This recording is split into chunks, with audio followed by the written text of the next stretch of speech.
నమస్తే అండి, నేను లలిత. వెల్కమ్ టు ట్రేడ్ విత్ లలిత. చాలా మంది బిగినర్స్ అడుగుతున్నారు, ఎంట్రీ ఎలా తీసుకోవాలి, ఎగ్జిట్ ఎలా ఎక్కడ ఎగ్జిట్ అవ్వాలి, స్టాప్ లాస్ ఎంత పెట్టుకోవాలి, టార్గెట్ ఎంత పెట్టుకోవాలి, రిస్క్ రివార్డ్ రేషియో గురించి, సపోర్ట్ అండ్ రెసిస్టెన్స్ గురించి చెప్పమని అడుగుతున్నారు. ఇంకా అలానే మేము చాలా లాస్ అయ్యాము అక్క, చాలా టిప్స్ తీసుకొని లాస్ అయ్యాము అని చెప్తున్నారు. నన్ను అడిగితే మాత్రం నేను టిప్స్ తీసుకోవద్దనే చెప్తాను. ఎందుకు అని అంటే, టిప్స్ తీసుకోవడం వల్ల మీకు బేసిక్స్ తెలియదు, ఒక ప్రాపర్ నాలెడ్జ్ ఉండదు. వాళ్ళు బై చేయమంటే బై చేస్తారు, సెల్ చేయమంటే సెల్ చేస్తారు. మీరు ఎందుకు సెల్ చేస్తున్నారో తెలియదు, ఎందుకు బై చేస్తున్నారో తెలియదు. మీరు ఒక 1 మంత్ ప్రాఫిట్ రాగానే వాళ్ళు ఇచ్చిన టిప్స్ తీసుకుంటారు. 1 మంత్ ప్రాఫిట్ రాగానే మీరు ఏం చేస్తారు, అప్పుడు ఉన్న క్యాపిటల్ అంతా తీసుకొచ్చి పెడతారు. నెక్స్ట్ మంత్ మొత్తం ఆ క్యాపిటల్ వచ్చిన ప్రాఫిట్ పోతుంది, ఉన్న క్యాపిటల్ పోతుంది. ఓవరాల్గా అంతా లాస్ అయిపోతారు. అప్పుడు వాళ్ళు సింపుల్గా ఏం చెప్తారంటే, మార్కెట్ సరిగ్గా లేదు, అందుకనే స్టాప్ లాస్ హిట్ అయింది, అది అని చెప్పేస్తారు. దానివల్ల వాళ్ళకి లాస్ ఏముండదు. లాస్ అయ్యేదంతా మనమే లాస్ అవుతాం. మనం ఫస్ట్ నుండే వేరే వాళ్ళపైన డిపెండ్ అవ్వకుండా, మనకి యూట్యూబ్లో ఫ్రీ కోర్సులు చాలా ఉన్నాయి, బేసిక్స్ చాలా ఉన్నాయి. బేసిక్స్ అన్నీ నేర్చుకొని మనం ఏదైతే ఛానల్ని ఫాలో అవుతున్నామో అందులో కావాల్సిన పాయింట్స్ తీసుకొని నోట్ చేసుకోండి. మీకు మీ స్ట్రాటజీని మీరే బిల్డ్ చేసుకోండి, ఓకేనా? లేదు అంటే ఎవరైనా చెప్పిన స్ట్రాటజీ ఉంది, దాన్ని ఫాలో అయ్యారే అనుకోండి. ఫాలో అవ్వడం అంటే మీరు ఒక 10 days చేసి అందులో కొన్ని రోజులు లాస్ట్ రాగానే ఇంకా స్ట్రాటజీ కరెక్ట్ కాదని చెప్పేసి మళ్ళీ వేరే స్ట్రాటజీకి జంప్ అవ్వడం, అక్కడ లాస్ట్ రాగానే ఇంకో స్ట్రాటజీకి జంప్ అవ్వడం, అట్లా కాకుండా ఏదైనా స్ట్రాటజీని ఫాలో అయినప్పుడు దాన్ని అసలు అది ఒక 1 month, మీకు ఒక ఎగ్జాంపుల్ చూపిస్తా. అయితే 1 monthలో మనకి 20 ట్రేడింగ్ డేస్ వచ్చాయి అనుకోండి, ఓకేనా? మనకి స్ట్రాటజీ ఎంత ఇంపార్టెంటో రిస్క్ రివార్డు కూడా అంత ఇంపార్టెంట్, ఓకేనా? రిస్క్ రివార్డు మనకి 1:2 ఉండేలాగా చూసుకోండి. అంటే ఏ ట్రేడ్లోనైనా కూడా, ఫర్ ఎగ్జాంపుల్ మనం ఒక 10 points స్టాప్ లాస్ ఇచ్చామనుకోండి, 20 points టార్గెట్ వచ్చేలాగా చూసుకోవాలి, 1:2 వచ్చేలాగా చూసుకోండి. అయితే మనం 20 ట్రేడ్స్ ఉన్నాయనుకోండి 1 monthలో, 1 month గురించి చెప్తున్నా నేను. అయితే దీంట్లో మనకి 20 ట్రేడ్స్ ఏ స్ట్రాటజీ సక్సెస్ అవ్వదు కదా, ఓకేనా? ఏ స్ట్రాటజీ అయినా 100% సక్సెస్ అవ్వదండి. ఏ స్ట్రాటజీ 100% సక్సెస్ అవుతే ఇంతమంది ఎందుకు లాస్ అవుతారు, ఇన్ని స్ట్రాటజీస్ ఎందుకు ఉంటాయి? 100% సక్సెస్ అవుతుందంటే ఎవరైనా వాళ్ళ క్యాపిటల్ని డబుల్ ట్రిబుల్ చేసుకుంటారు కదా. అందుకనే ఏ స్ట్రాటజీ అయినా 100% సక్సెస్ అవ్వదు. కాకపోతే దాని సక్సెస్ రేట్ ఎంత ఉందని మనం చెక్ చేసుకోవాలి. ఎన్నిసార్లు మనం ఒక 20 ట్రేడ్స్ తీసుకుంటే ఎంత విన్నింగ్ రేట్ ఉంది, ఎన్నిసార్లు సక్సెస్ అయింది, 1:2 ఎన్నిసార్లు ఇచ్చింది, అట్లా మనం దాన్ని అబ్జర్వ్ చేసుకోవాలన్నమాట. అయితే మనకి 1 monthలో 20 ట్రేడ్స్ ఉన్నాయి అనుకోండి, అందులో మనకి 50-50 పాసిబిలిటీస్ ఉంటాయి. అంటే 10 ట్రేడ్స్ సక్సెస్ అవుతాయి, 10 ట్రేడ్స్ ఫ్లాప్ అవుతాయి, ఓకేనా? 10 ట్రేడ్స్ ఫ్లాప్ అయ్యాయి అనుకోండి, 10 ట్రేడ్స్ సక్సెస్ అయ్యాయి అనుకోండి. 10 ట్రేడ్స్లో మనం ప్రతి ట్రేడ్కి స్టాప్ లాస్ ఎంత ఇద్దాం అనుకుంటున్నాం, 10, ఓకేనా? 10 ఇస్తే ఎంత అవుతుంది, ఓవరాల్గా 100 points మైనస్ అవుతుంది మనకి. అంటే మనం 50-50 ఛాన్సెస్ అంటున్నాం కదా, అందుకని చెప్తున్నాం మీకు. అయితే ఇక్కడ మనం 10 ట్రేడ్స్ సక్సెస్ అయ్యాయి అనుకోండి, ఓకేనా? ఓవరాల్గా 20 ట్రేడ్స్లో 10 ఫ్లాప్ అయ్యాయి అనుకున్నాం కదా, 100 మైనస్ వచ్చింది. ఇప్పుడు 10 ట్రేడ్స్ సక్సెస్ అయ్యాయి అనుకోండి.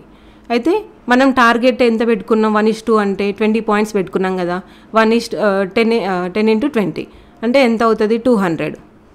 ఇప్పుడు దీంట్లో ఈ 200లో 100 తీసినా కూడా మన దగ్గర ఓవరాల్గా ఎంత ఉంటుంది, ఇంకా 100 points మన దగ్గర ఉంటాయి, మన చేతిలో ఉంటాయి కదా. అంటే 1 monthలో మీరు 20 ట్రేడ్స్ చేస్తే, డైలీ ఒకటే ట్రేడ్ చేశారే అనుకోండి, 20 ట్రేడ్స్ చేశారు. మీకు 10 ట్రేడ్స్లో 20 ట్రేడ్స్లో 10 మొత్తానికే పోయినాయి అనుకోండి, 10 వచ్చాయి అనుకోండి.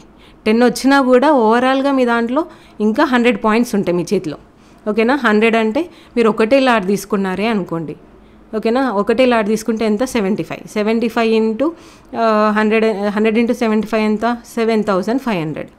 అంటే ఓవరాల్గా మీరు ఒక 1 monthలో 1 లాట్ పెట్టి 20 ట్రేడ్స్ తీసుకుంటే 7500 మన చేతిలో ఉంటాయి. అది 10 ట్రేడ్స్ సక్సెస్ అయితేనే. 10 కావచ్చు, 11 కావచ్చు, 12 కావచ్చు, 15 కావచ్చు, 16 కావచ్చు, ఎన్నైనా కావచ్చు. ఓన్లీ 50-50 ఛాన్సెస్ అనుకుంటే 10 ట్రేడ్స్ సక్సెస్ అయితే 1:2 తీస్తే 7500 మన చేతిలో ఉంటాయి. అయితే మనం ఇందులో ఇంకా చూడాల్సిన పాయింట్ ఏంటంటే, మనం తీసుకున్న స్ట్రాటజీ 20 ట్రేడ్స్ తీసుకుంటే ఎన్ని ట్రేడ్స్ సక్సెస్ అవుతున్నాయి, అది చూసుకోవాలి, అది కూడా ఇంపార్టెంటే. పెట్టగానే స్టాప్ లాస్ హిట్ అవ్వడం అన్నీ మనకి ఇప్పుడు 20 ట్రేడ్స్ తీసుకుంటే అందులో 15 ట్రేడ్స్ వరకు మనకి స్టాప్ లాస్ హిట్ అయింది అనుకోండి, అది కరెక్ట్ లేదన్నట్లే. రిస్క్ రివార్డ్ ప్రకారం తీసుకున్నా కూడా మీకు కరెక్ట్ రాదు. మన స్ట్రాటజీ ఎంత వర్కౌట్ అవుతుంది, ఎన్నిసార్లు మనకు 1 డేలో 4 ట్రేడ్స్ తీసుకుంటే ఎన్ని ట్రేడ్స్ సక్సెస్ అవుతున్నాయి, 1 మంత్కి అలా ఎన్ని ట్రేడ్స్ సక్సెస్ అవుతున్నాయి, ఫస్ట్ మనం దాన్ని చెక్ చేసుకోవాలి. నేను ఇక్కడ ఏ ట్రేడ్ అయినా నేను తీసుకునేటప్పుడు నేను చెక్ చేసుకునేది ఏంటంటే సపోర్ట్ అండ్ రెసిస్టెన్స్ చెక్ చేసుకుంటా. నెక్స్ట్ ప్రైస్ యాక్షన్, దాని తర్వాత ఇండికేటర్స్ అంటే ఈఎంఏకి దగ్గర ఎస్ఎంఏ వాడతా అని చెప్పా కదా, నేను 20 ఎస్ఎంఏ 200 ఎస్ఎంఏ అని వాడతా అని చెప్పా కదా, అది 20 ఎస్ఎంఏకి దగ్గర ఉందా, దూరం వెళ్ళిపోయిందా అంటే ఆర్ఎస్ఐ ఇండికేటర్ కూడా యూజ్ చేస్తాను నేను. అంటే ఓవర్ బాట్ ఓవర్ సోల్డ్ అవ్వడం అనమాట, అంటే ఆల్రెడీ పైకి వెళ్ళిపోయిందా కిందికి వచ్చేసి, అవన్నీ చూసుకొని నేను ట్రేడ్ తీసుకుంటా. అంతేగాని రెడ్ క్యాండిల్ వచ్చి పైకి పోతుంటే రెడ్ క్యాండిల్ ఎలిమినేట్ చేయగానే నేను ట్రేడ్ తీసుకోవడం, లేదంటే కిందికి వస్తుంటుంటే గ్రీన్ క్యాండిల్ని ఎలిమినేట్ చేస్తున్న వెంటనే ట్రేడ్ తీసుకోవడం లాంటివి చేయను నేను. ఇవన్నీ చెక్ చేసుకున్న తర్వాతనే ట్రేడ్ తీసుకుంటా. అయితే నేను ట్రేడ్ తీసుకునేటప్పుడు అయితే మీకు ముందే చెప్పాను కదా, నేను 200 ఎస్ఎంఏ 20 ఎస్ఎంఏ వాడతా అని చెప్పేసి. ఇది 200 ఎస్ఎంఏ అనుకోండి, ఇది 20 ఎస్ఎంఏ అనుకోండి, ఓకేనా. మార్కెట్ ఈ రేంజ్లో ఉన్నప్పుడు నేను ట్రేడ్ తీసుకున్నాను మీకు చెప్పిన, ఓకేనా. ట్రేడ్ తీసుకోను. ఇక్కడ మనకి 200 ఇలా స్ట్రైట్ ఉండి 20 ఇలా ఎక్స్పాండ్ అవుతూ 40 డిగ్రీ యాంగిల్లో వెళ్తున్నప్పుడు నేను రెడ్ క్యాండిల్ని ఎలిమినేట్ చేసే గ్రీన్ క్యాండిల్ కోసం వెయిట్ చేస్తా అని చెప్పిన కదా మీకు. అయితే ఇలాంటి చాలా వస్తాయి, ఓకేనా. ఇలాంటి చాలా ఎలిమినేషన్ బార్లు చాలా వస్తాయి. ఇప్పుడు మనకి సైడ్ వేస్ మార్కెట్లో ఉన్నప్పుడు అలాంటి ఇంకా చాలా వస్తాయి. కానీ అక్కడ సపోర్ట్ ఎక్కడుంది, రెసిస్టెన్స్ ఎక్కడుంది, ఈఎంఎల్ స్ట్రైట్గా ఉన్నాయా, ఎలా ఉన్నాయి, అవన్నీ చెక్ చేసుకోవాలి, ఓకేనా. ఇక్కడ ఒక రెసిస్టెన్స్ ఉందనుకోండి, ఓకేనా. ఇక్కడ ఒక రెసిస్టెన్స్ ఉందనుకోండి, ఇక్కడ మీకు ఎలిమినేటింగ్ బార్ వచ్చింది. ఎలిమినేటింగ్ బార్ వచ్చినప్పుడు ఈ రెడ్ క్యాండిల్ని క్రాస్ చేస్తున్న ఈ గ్రీన్ క్యాండిల్లో మీరు ఎంట్రీ తీసుకున్నారు, మీ స్టాప్ లాస్ ఇక్కడ పెట్టుకున్నారు అనుకోండి. ఫర్ ఎగ్జాంపుల్ ఇక్కడ మీ స్టాప్ లాస్ వచ్చేసి 15 పాయింట్స్ వచ్చింది అనుకోండి, ఓకే. 15 పాయింట్స్ వచ్చింది అనుకోండి. ఇక్కడ ఒక రెసిస్టెన్స్ ఉంది. ఇది ఎంత మనకి ఇక్కడ ఎలిమినేట్ చేసిన తర్వాత ఒక 10 పాయింట్స్ మూమెంట్ ఉంది అనుకోండి.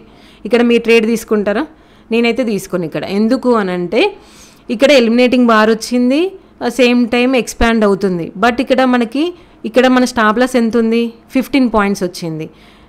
టార్గెట్ ఎంత ఉంది, ఇక్కడ రెసిస్టెన్స్ ఉంది. రెసిస్టెన్స్ అంటే అక్కడ దాని తర్వాత వెళ్ళొచ్చు వెళ్ళకపోవచ్చు మార్కెట్. మనం పెట్టుకోవడం మాత్రం ఈ రెసిస్టెన్స్ వరకే పెట్టుకుంటాం కదా టార్గెట్. అక్కడ 10 పాయింట్సే మూమెంట్ ఉంది. అప్పుడు మనం ఇక్కడ తీసుకున్నాం అనుకోండి, మీరు ఒకవేళ మీ స్టాప్ లాస్ హిట్ అయింది అనుకో, 15 పాయింట్స్ పోతాయి. మన రిస్క్ రివార్డ్ కరెక్ట్ ఉండదు. ఇట్లాంటి ట్రేడ్స్ తీసుకోవడం వల్ల మన స్ట్రాటజీ కరెక్ట్ వర్కౌట్ అవ్వదు, ఓకేనా. మనం ఎప్పుడైనా ఇక్కడ ఈ పాయింట్లో మనం తీసుకున్నప్పుడు ఇక్కడ వరకు ఈ రెసిస్టెన్స్ ఎక్కడుంది, ఎన్ని పాయింట్స్ మనకి క్యాప్చర్ చేయొచ్చు, అదంతా చెక్ చేసుకొని తీసుకుంటేనే మనకి రిస్క్ రివార్డ్ కరెక్ట్ ఉంటుంది, స్ట్రాటజీ కరెక్ట్ వర్కౌట్ అవుతుంది. అయితే ఫస్ట్ మనం సపోర్ట్ అండ్ రెసిస్టెన్స్ గురించి చూద్దాం, ఓకే. ఒక స్టాక్ అనేది 50 రూపీస్ దగ్గర స్టార్ట్ అయింది అనుకోండి. నేను ఇక్కడ 50 రూపీస్ దగ్గర స్టాక్ ఉన్నప్పుడు నేను బై చేశానే అనుకోండి. అది వెళ్తూ 100 రూపీస్ దగ్గరికి వెళ్ళగానే ఓకే నాకు ఇక్కడ 50 రూపీస్ ప్రాఫిట్ వచ్చిందిగా అని చెప్పేసి 100 రూపీస్ దగ్గర ఈ రేంజ్లో నేను సెల్ చేశాను అనుకోండి, ఓకేనా. నాలాగా ఆలోచించే వాళ్ళు చాలామంది ఉంటారు కదా. ఈ 100 రూపీస్ రేంజ్కి రాగానే ఓకే మాకు 50 రూపీస్ ప్రాఫిట్ వచ్చింది కదా, మేము ఇంకా సెల్ చేసుకుందాం అనుకునే వాళ్ళందరూ ఇక్కడ సెల్ చేసుకున్నారనుకోండి. అప్పుడు మార్కెట్ పడడం స్టార్ట్ అవుతుంది. అది పడుతూ మళ్ళీ ఈ 50 రూపీస్ రేంజ్ ఏదైతే ఉందో అక్కడికి రాగానే మళ్ళీ కొత్తగా బయర్స్ ఉంటారు కదా, ఫ్రెష్ బయర్స్ ఇక్కడ యాడ్ అవుతారు, ఓకేనా. యాడ్ అయినప్పుడు అప్పుడు మార్కెట్ మళ్ళీ పెరగడం స్టార్ట్ అవుతుంది. ఇక్కడ పెరుగుతూ మళ్ళీ 100 రూపీస్ రేంజ్కి రాగానే మళ్ళీ ఇక్కడ ఓకేలే నాకు ఇక్కడ 50 రూపీస్ ప్రాఫిట్ వచ్చింది కదా అని చెప్పేసి మళ్ళీ సెల్ చేసుకునే వాళ్ళు ఉంటారు ఇక్కడ, ఓకేనా. ఇక్కడ మళ్ళీ సెల్ చేసుకోవడం వల్ల ఏమవుతుందంటే మళ్ళీ మార్కెట్ పడిపోతుంది. మార్కెట్ పడిపోయి మళ్ళీ ఇక్కడ 50 రూపీస్ రేంజ్కి రాగానే మళ్ళీ సెల్ చేయడం, ఇలా మార్కెట్ ఇలా ఒక రేంజ్లో ఉన్నప్పుడు దీన్ని సపోర్ట్గా కన్సిడర్ చేస్తాము, దీన్ని రెసిస్టెన్స్గా కన్సిడర్ చేస్తాం, ఓకే. కన్సిడర్ చేస్తాం. వన్స్ మార్కెట్ ఈ రెసిస్టెన్స్ ఏదైతే ఉందో దీన్ని బ్రేక్ చేసింది అనుకోండి, అప్పుడు ఇంతసేపు ఉన్నదంతా రివర్స్ అవుతుంది అనమాట. అంటే ఇక్కడ ఇంతసేపు ఇది రెసిస్టెన్స్గా ఉంది కదా, ఈ 100 రూపీస్ రేంజ్ అనేది ఇప్పుడు సపోర్ట్గా పనిచేస్తుంది. ఎలా అంటే ఇప్పుడు మార్కెట్ దీన్ని బ్రేక్ చేసింది కదా, బ్రేక్ చేసి మళ్ళీ దాని తర్వాత రీటెస్ట్కి వస్తుంది, ఓకేనా. రీటెస్ట్కి వచ్చి ఇక్కడ మళ్ళీ ఫ్రెష్ బయర్స్ యాడ్ అవుతారు. అయితే మనం ఇప్పుడు సపోర్ట్ రెసిస్టెన్స్ ఎలా ఫైండ్ అవుట్ చేయాలో మీకు చార్ట్లోకి వెళ్ళి చూపిస్తా. ఓకే, మీరు ఇక్కడ చూడొచ్చు, నేను నిఫ్టీ 50 ఇక్కడ 2019 సెప్టెంబర్లో చూపిస్తున్నా మీకు. ఓకే, 4 అవర్స్ చార్ట్ పెట్టి చూపిస్తున్నా. 4 అవర్స్ చార్ట్లో చూద్దాం మనం ఇప్పుడు. మీరు ఇక్కడ చూడొచ్చు, ఇది Nifty 50 4 hours chart. Okay, 2019 chart ఇది. 2019 సెప్టెంబర్ 3 రోజు చార్ట్ ఇది. ఓకేనా, మార్కెట్ ఇక్కడ నుండి రిజెక్షన్ తీసుకుంది. ఓకేనా, ఇక్కడికి వచ్చింది, ఈ రేంజ్ నుండి మళ్ళీ పైకి వెళ్ళింది, ఇక్కడ నుండి మళ్ళీ సెల్లింగ్ వచ్చింది, మళ్ళీ ఇక్కడ నుండి బయింగ్, మళ్ళీ ఇక్కడ సెల్లింగ్, ఇక్కడ బయింగ్, ఇక్కడ క్రాస్ అయింది, చూడొచ్చు మీరు ఇక్కడ. ఓకేనా, అయితే అప్పుడు దీన్ని సపోర్ట్గా, దీన్ని రెసిస్టెన్స్గా కన్సిడర్ చేస్తాం మనం. ఓకేనా, వన్స్ ఇది ఎప్పుడైతే బ్రేక్ అవుతుందో ఇంతసేపు ఉన్న ఈ రెసిస్టెన్స్ అప్పుడు సపోర్ట్గా యాక్ట్ చేస్తుంది. మీరు ఇక్కడ చూడొచ్చు. ఓకే, మనకి ఇక్కడ ఈ 11,200 రేంజ్ ఉంది కదా, ఇక్కడ ఈ క్యాండిల్తో బ్రేక్ చేసింది. నెక్స్ట్ డే గ్యాప్ అప్ వేసారు. ఓకేనా, ఇక్కడ నుండి మళ్ళీ వచ్చి ఈ రెసిస్టెన్స్ రేంజ్ ఏదైతే ఉందో అక్కడ సపోర్ట్ తీసుకొని కొత్తగా మళ్ళీ బయర్స్ యాడ్ అయ్యారు. ఓకేనా, ఫ్రెష్ బయర్స్ యాడ్ అయ్యి ఈ రీటెస్ట్లో మళ్ళీ బయర్స్ యాడ్ అయ్యి మళ్ళీ మార్కెట్ని పైకి తీసుకెళ్ళారు. నెక్స్ట్ మనం ప్రైస్ యాక్షన్ గురించి చూద్దాం. ఓకే, మార్కెట్ ఎప్పుడైనా డైరెక్ట్ ఇలా పైకి వెళ్ళదు, డైరెక్ట్ ఇలా కింద పడదు. మార్కెట్ పైకి వెళ్తుంది అనుకోండి, ఇట్లా హయ్యర్ హైస్ ఫామ్ చేసుకుంటూ వెళ్తుంది. అదే కిందికి వస్తుంది అనుకోండి, ఇట్లా లోయర్ లోస్ ఫామ్ చేసుకుంటూ వస్తుంది. ఓకేనా, మీరు ఇట్లా హయ్యర్ హైస్ ఫామ్ చేసేటప్పుడు ఇక్కడ మార్కెట్ మొత్తం ఇట్లా పైకి వెళ్ళిన తర్వాత సరే ఇక్కడ ఒక రెడ్ క్యాండిల్ వచ్చి దాన్ని ఎలిమినేట్ చేసే గ్రీన్ క్యాండిల్ వచ్చింది, ఇక్కడ ఎంట్రీ తీసుకున్నాము అని ఇక్కడ నాకు స్టాప్ లాస్ అయింది కదా, ఇది నా స్ట్రాటజీ తప్పు అనుకోవడం అది కరెక్ట్ కాదు. ఎందుకంటే ఆల్రెడీ మార్కెట్ ఇక్కడ పైకి వెళ్ళింది, ఈ పాయింట్లో తీసుకోవద్దు. మీరు ఎప్పుడైనా మార్కెట్ స్ట్రక్చర్ ఎలా ఉంటుంది, higher highs higher lows form చేసుకుంటూ పోతుంది.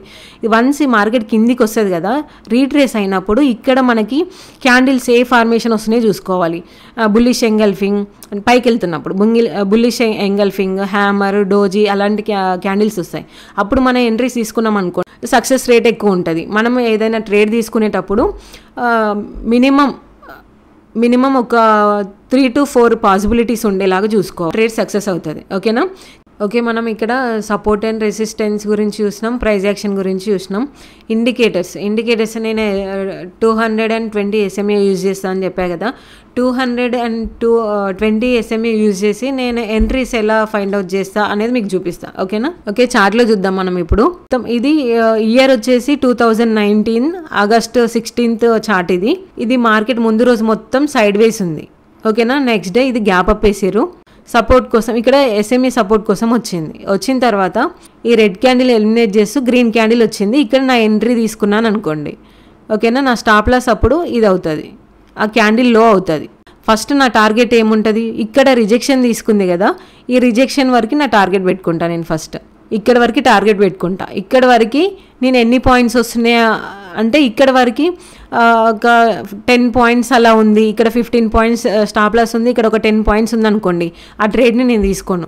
నాకు స్టాప్ 1:2 వచ్చేలాగా ఉంటేనే నేను ఆ ట్రేడ్ని తీసుకుంటా. ఎందుకు అని అంటే ఓవరాల్గా మనది ప్రాఫిట్లో ఉండాలి అంటే 1:2 వస్తేనే ఓవరాల్గా మనం తీసుకునే ట్రేడ్స్ అన్నీ ప్రాఫిట్లో ఉండగలుగుతాం. ఓవరాల్గా మనకి 1:2 వచ్చేలాగా చూసుకోవాలి, అలా ఉంటేనే ట్రేడ్ తీసుకోవాలి. ఓకేనా, మీకు కింది సైడ్ చూపిస్తా, ఇది అప్ సైడ్ కదా, డౌన్ సైడ్ చూపిస్తా.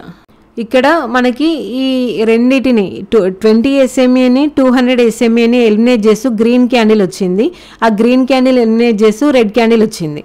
ఇక్కడ నా ఎంట్రీ తీసుకున్నాను అనుకోండి, నా స్టాప్ లాస్ వచ్చేసి ప్రీవియస్ హై. ఓకేనా, ఆ క్యాండిల్ హైలో పెట్టేసుకుంటా నేను. ఓకేనా, అది ఎక్కడి వరకు వెళ్ళే ఛాన్స్ ఉంది, నెక్స్ట్ రిజెక్షన్ ఎక్కడ ఉంది అక్కడ వరకు నేను పెట్టుకుంటా. ఓకేనా, అలా మనకి 1:2 1:3 ఎంతైనా తీసుకోవచ్చు. దాన్ని 1:2 తీసిన తర్వాత ఇంకా వెళ్తుంది అనే స్కోప్ ఉంది అనిపించినప్పుడు స్టాప్ లాస్ని ట్రయల్ చేసుకుంటూ వెళ్ళాలి. ఓకేనా, ఓకే, మనం ఇక్కడ సపోర్ట్ అండ్ రెసిస్టెన్స్ గురించి చూసినాం, ప్రైస్ యాక్షన్ గురించి చూసినాం, ఇండికేటర్స్ గురించి చూసినాం. ఇండికేటర్స్లో SMA గురించి తెలుసుకున్నాం, RSI గురించి తెలుసుకుందాం. ఓకేనా, RSI అంటే ప్రైస్ అనేది ఓవర్ బాట్ అయిందా, ఓవర్ సోల్డ్ అయిందా అని తెలుసుకోవడానికి కోసం మాత్రం యూజ్ చేస్తాం ఇది. ఓకే, మనం ఇది చార్ట్లోకి వెళ్ళి చూద్దాం. ఓకేనా, ఇక్కడ మీరు ఇండికేటర్స్లోకి వెళ్ళి RSI అని టైప్ చేయండి, మీకు వస్తుంది. ఓకేనా, ఇక్కడ RSI ఇండికేటర్ ఎలా యూజ్ చేస్తారో చూద్దాం. ఇందులో మనకి 0 to 100 ఉంటాయి. ఓకేనా, 70 దాటింది అనుకోండి అది ఓవర్ బాట్ అయినట్లు, 30 దాటింది అనుకోండి ఓవర్ సోల్డ్ అయినట్లు. ఓవర్ బాట్ అయింది అని అంటే అక్కడ మళ్ళీ మీరు బై చేయకూడదు అనమాట. ఓకేనా, బై చేశారనుకోండి మీ స్టాప్ లాస్ హిట్ అయ్యే ఛాన్స్ ఉంటుంది. ఓవర్ సోల్డ్ అయినప్పుడు మళ్ళీ మీరు అక్కడ సెల్ చేశారనుకోండి మళ్ళీ స్టాప్ లాస్ హిట్ అయ్యే ఛాన్సెస్ ఉంటాయి. ఇక్కడ మీరు చూడొచ్చు ఈ పాయింట్లో మనకి ఓవర్ బాట్ అయిందని తెలుస్తుంది ప్రైస్. ఓకేనా, ఈ ప్లేస్లో మరి ఇగ్నైటింగ్ బార్ వచ్చి మీరు ఇక్కడ చూడొచ్చు, ఈ రెడ్ క్యాండిల్ ఎలిమినేట్ చేసి ఇక్కడ గ్రీన్ క్యాండిల్ వచ్చింది. ఇక్కడ నేను తీసుకోవచ్చు కదా, ట్రేడ్ తీసుకోవచ్చు కదా అని మీరు అనుకోవచ్చు. అది ఆల్రెడీ మార్కెట్ ప్రైస్ అనేది ఓవర్ బాట్ అయిపోయింది. ఈ ప్లేస్లో తీసుకుంటే మీ స్టాప్ లాస్ హిట్ అయ్యే ఛాన్సెస్ ఎక్కువ ఉంటాయి. వన్స్ మార్కెట్ కిందికి వచ్చిన తర్వాత మన ఫార్మేషన్ ఎప్పుడైతే వస్తుందో అప్పుడు మీరు ట్రేడ్ తీసుకుంటే ట్రేడ్ సక్సెస్ అయ్యే ఛాన్సెస్ ఎక్కువ ఉంటాయి. ఓకే, ఇక్కడ మనం సపోర్ట్ అండ్ రెసిస్టెన్స్ గురించి చూసినాం, ప్రైస్ యాక్షన్ గురించి చూసినాం, ఇండికేటర్స్ గురించి చూసినాం. ఓకే, వీటన్నిటిని యూజ్ చేస్తూ నేను ఎట్లా ట్రేడ్ తీసుకుంటానో మీకు చూపిస్తాను. ఓకేనా, ఇక్కడ మనం ఫస్ట్ ఏమని చెప్పుకున్నాం, సపోర్ట్ రెసిస్టెన్స్ చూసుకోవాలి అనుకున్నాం కదా. ఇక్కడ రెసిస్టెన్స్ని క్రాస్ చేసి మార్కెట్ ఇక్కడ పైకి వెళ్ళింది. ఇక్కడ మీరు RSI చూడొచ్చు ఓవర్ బాట్ అయిపోయింది. ఓకేనా, మార్కెట్ ఆల్రెడీ పైకి పోయింది. ఇక్కడ నేను ట్రేడ్ తీసుకోను.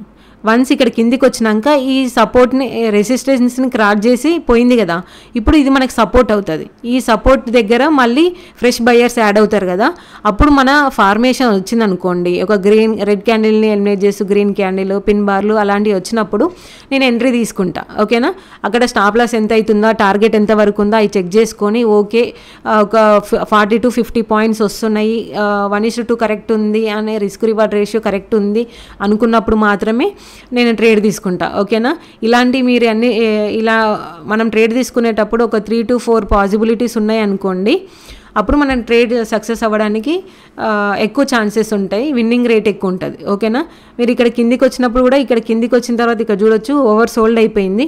ఇక్కడ తీసుకుంటే మీ స్టాప్ లాస్ హిట్ అవ్వచ్చు. అదే ఇక్కడ తీసుకున్నారనుకోండి మనకి టార్గెట్ ఇక్కడ వరకు వచ్చింది. అట్లా మీరు అవన్నీ చూసుకొని చేసుకుంటే మనకి ఈజీగా ట్రేడ్లో సక్సెస్ అవ్వచ్చు. అయితే support and resistance, price action, indicators ఇవన్నీ చెక్ చేసుకున్నాం. ఓకే, మన ఫార్మేషన్ వచ్చింది కదా అని మనం ట్రేడ్ తీసుకున్నాం. ఒక్కొక్కసారి అందులో కూడా స్టాప్ లాస్ హిట్ అవ్వచ్చు. ఎందుకు అని అంటే ఇక్కడ క్లిప్ చూడండి, ప్రజెంట్ మన మైనస్ అంతా పోయింది, మైనస్ పోయి కాస్ట్ టు కాస్ట్లో ఉంది ఇప్పుడు 67 దగ్గర.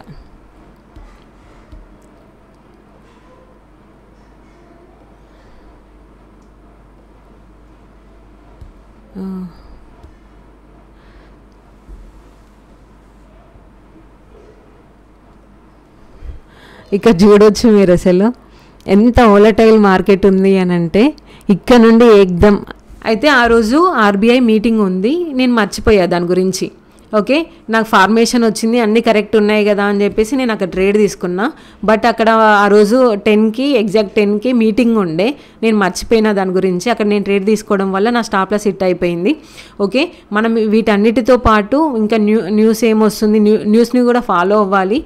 ఓకే, నేను ఒక ట్రేడ్ తీసుకునే ముందు ఇవన్నీ చెక్ చేసుకుంటా. మనం తీసుకునే ట్రేడ్ సక్సెస్ అవ్వాలంటే ఆ స్ట్రాటజీ ఒక్కటే సరిపోదు, ఇవన్నీ కూడా చెక్ చేసుకోవాలి.